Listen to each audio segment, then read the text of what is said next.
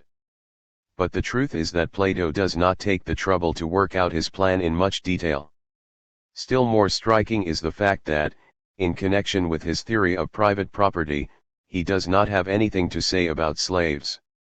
It is a fact that Plato's state seem 56 ingly might exist without slavery, since no work especially to be done by slaves is mentioned, a respect in which the state of the laws is strikingly different.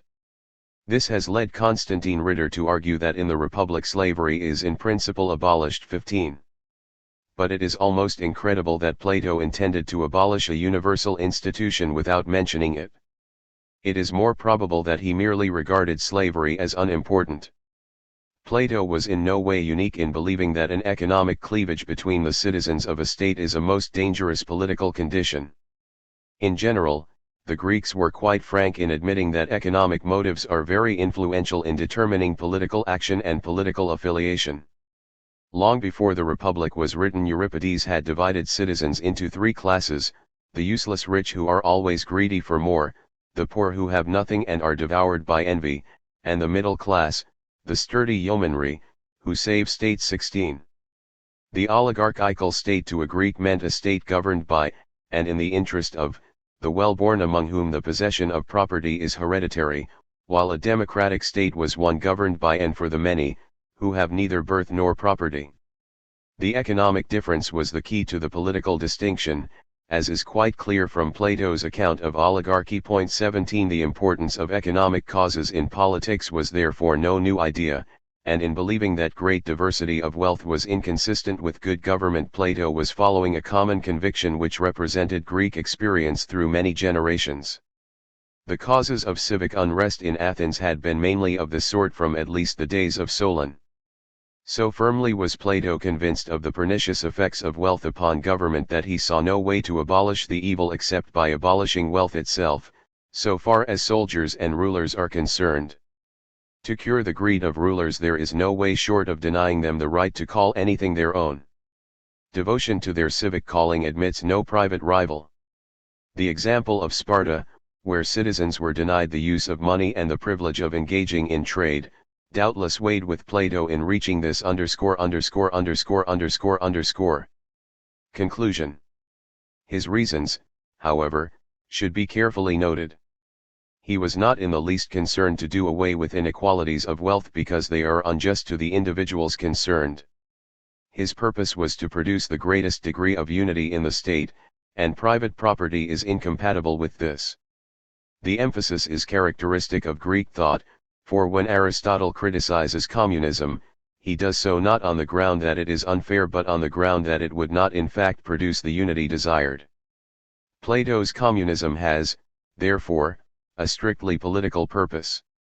The order of ideas is exactly the reverse of that which has mainly animated modern socialist utopias. He does not mean to use government to equalize wealth, but he equalizes wealth in order to remove a disturbing influence in government. The same is true also of Plato's purpose in abolishing marriage, since he regards family affection, directed toward particular persons, as another potent rival to the state in competing for the loyalty of rulers. Anxiety for one's children is a form of self-seeking more insidious than the desire for property, and the training of children in private homes he regards as a poor preparation for the whole-souled devotion which the state has a right to demand. But in the case of marriage Plato had other purposes as well. He was appalled at the casualness of human mating, which, as he says, would not be tolerated in the breeding of any domestic animal. The improvement of the race demands a more controlled and a more selective type of union. Finally, the abolition of marriage was probably an implied criticism of the position of women in Athens, where her activities were summed up in keeping the house and rearing her children. To Plato this seemed to deny to the state the services of half its potential guardians. Moreover, he was unable to see that there is anything in the natural capacity of women that corresponds to the Athenian practice, since many women are as well qualified as men to take part in political or even military duties. The women of the guardian class will consequently share all the work of the men,